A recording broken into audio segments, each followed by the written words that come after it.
तो कैसी है मेरी यूट्यूब फैमिली? उम्मीद करता हूँ कि सब आप अच्छे होंगे। अगर आप कोई भी बिजनेस करना चाहते हैं, तो बैंक के आपको सहारा लेने की जरूरत पड़ती है। कुछ समय पहले बैंक ने रेट ऑफ इंटरेस्ट काफी ज्यादा हाई कर दिए थे, चाहे वो आपका पर्सनल लोन हो या बिजनेस लोन हो या होम लोन हो।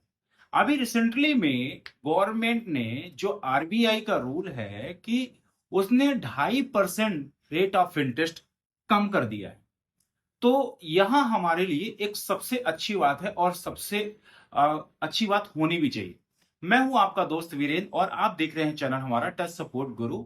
और ऐसी इंटरेस्टिंग वीडियो के लिए हमारे चैनल पे बने रहिए। तो आज मैं पूरा कवर करने वाला हूं आरबीआई के रूल्स के बारे में, और हम लोन लेने जाते हैं तो किन किन बातों का हमें ध्यान रखना चाहिए, और अगर हम बिजनेस भी लोन लेने जा रहे हैं तो क्या ध्यान रखना चाहिए, क्या नहीं ध्यान रखना चाहिए। तो सबसे शुरू में पहले बात चालू करते हैं रेट ऑफ इंटरेस्ट। तो गवर्नमेंट बैंक और प्राइवेट बैंक में सबसे ज्यादा इंटरेस्ट कम होता है तो वो होता है गवर्नमेंट में, और सबसे ज्यादा अगर हाई रेट होता है तो वो प्राइवेट बैंक। पर हमारे बहुत सारे व्यूवर्स देख रहे होंगे तो ये कहते होंगे कि ये नॉलेज वाली कौन सी बात है, ये तो सब जानते हैं कि सरकारी बैंक में कम होते हैं और प्राइवेट में ज्यादा होते हैं। तो आज मैं कुछ चीजें आपको बताने वाला हूं जिसको आपको बिजनेस में ध्यान रखने की जरूरत है। अभी हाल पे ही आरबीआई ने रेट ऑफ इंटरेस्ट बढ़ा दिया थे, 2 से 2.5% बढ़ा दिया था, जिससे काफी लोगों के पास लोड बढ़ गया था। अब सब कुछ सही चलने लगा है तो आरबीआई ने रेट ऑफ इंटरेस्ट डाउन कर दिया है। अगर मैं एक उदाहरण के तौर पे इसको लेके चलूं कि अगर आपने 50 लाख का लोन लिया है और 20 साल के लिए इसको लिया है, तो अगर आप 0.5%, मतलब 5 कहा जाए, 0.5%, 5% भी नहीं कहा जाएगा, 0 पॉइंट कहा जाएगा। अगर 5% है तो 5% बस, 0.5 पॉइंट। ठीक है ना। अगर आप इसको 20 साल से कन्वर्ट करते हैं ना तो आपका टोटली ये 4 लाख रुपए सेव होता है। आप सोचो, ये 5 पैसे, मतलब अगर आप 5 पैसे की रेट ऑफ इंटरेस्ट कम होता है तो आपके लिए कितनी अच्छी बात है।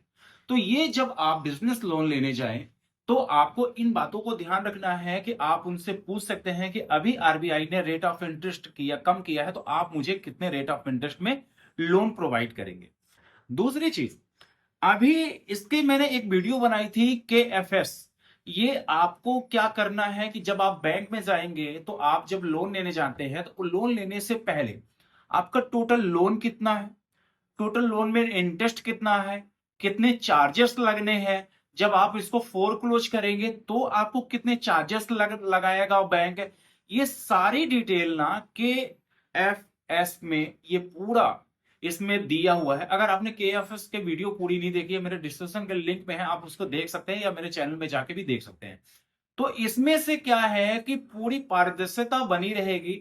जो हमारे बहुत से लोन लेने वाले भाई हैं, बहन हैं, जो भी हैं, तो उनको ये नहीं मालूम होता था कि अगर आप प्राइवेट बैंक से लोन लिए हैं तो पहले आप मान लीजिए 6 महीने आपने लोन दिया, उनको लॉकिंग पीरियड लगा देते थे कि 6 महीने के पहले आप क्लोज नहीं कर सकते, और 6 महीने के बाद आप क्लोज करते हो तो इतना ज्यादा वो इंटरेस्ट चार्ज करते हैं। अगर मान लीजिए 5,000 रुपए का ईएमआई जा रही है तो 5,000 में 4,500 रुपए वो इंटरेस्ट ले रहे हैं। 500 रुपए आपका केवल क्या जा रहा है, प्रिंसिपल जा रहा है। जब आप 6 महीने के बाद क्लोज करने जाते हैं तो आपका जो होगा 3,000 रुपए टोटल लोन में माइनस होगा, बाकी आपको इंटरेस्ट में दे देते हैं। इसके बाद 4%, 5%, 6% जो एक बैंक की अपनी एक कंडीशन होती है उसमें फोर क्लोजर चार्ज लगाएंगे। तो आपने अगर 1 लाख का लोन लिया है और अभी आपने वहां पास 40 से 50 हजार दे दिया है, मतलब 30,000 रुपए दे भी दिया है, फिर भी आपको 1 लाख से ज्यादा भरने में आ रहा है।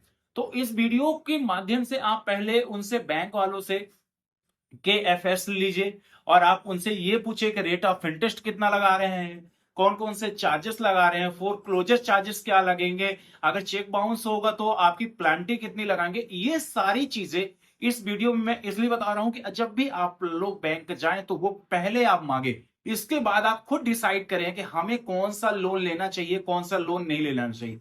एक चीज और मैं बता दूं, गवर्नमेंट क्या होता है कि सभी तरह के लोन प्रोवाइड करती है, चाहे बिजनेस लोन हो, चाहे आपका होम लोन हो, चाहे बाइक लोन हो, चाहे कार लोन हो। पर सबसे ज्यादा रेट ऑफ इंटरेस्ट जाता है तो हमारे होम लोन में। होम लोन में कैसे जाता है, अगर आपने 20 साल के लिए लिया है ना, तो आप उसको कैलकुलेशन करना, 20 साल में आपने जितना लोन लिया तो उसका डबल। आपने अगर 10 लाख का लोन लिया तो 10 लाख आपको बैंक को दे भी देते हैं और 10 लाख का लोन बाकी रह जाता है। तो आप कोशिश ये करें कि जितने high rate of interest high होगा, उतना उसको जल्दी से क्लोज करने के लिए कोशिश करें, और जितना रेट ऑफ इंटरेस्ट कम होगा उसको लेट में भी कोशिश करें। मतलब कोशिश का मतलब ये नहीं कि आप बाद में बंद करें, उसको भी कंटिन्यू चालू करते रहिए। बट उसमें जो हाई रेट ऑफ इंटरेस्ट है उसको ज्यादा ईएमआई से ज्यादा आप पैसे देते जाइए तो आपका कम होता जाएगा। तो उम्मीद करता हूं कि ये वीडियो आपको समझ में आई है। बिजनेस से रिलेटिव कोई भी आपको अगर क्वेरी है तो आप मुझसे पूछ सकते हैं। मैं हूं, आपको हर एक चीज का जवाब देता रहूंगा। कमेंट सेक्शन में आप मुझसे पूछ सकते हैं। अगर कोई भी आपको प्रॉब्लम जाती है तो मुझे कमेंट सेक्शन में जरूर आप मुझसे पूछ सकते हैं। तो मेरे चैनल में अगर नए हैं तो चैनल को भी सब्सक्राइब कर लीजिएगा। अगर वीडियो अगर अच्छी लगती है तो लाइक कर दीजिएगा, और ज्यादा से ज्यादा इस वीडियो को भी शेयर कर दीजिएगा। और भी अगर कोई भी किसी भी रिलेटिव वीडियो चाहिए आपको तो मुझे कमेंट सेक्शन में पूछ लीजिएगा, तो मैं उस वीडियो को जरूर बनाने की कोशिश करूंगा और अच्छे से डिटेल बताऊंगा मैं। तो चलता हूं, फिर मिलता हूं नए वीडियो के साथ। तब तक के लिए गुड बाय, स्वस्थ रहिए, मस्त रहिए।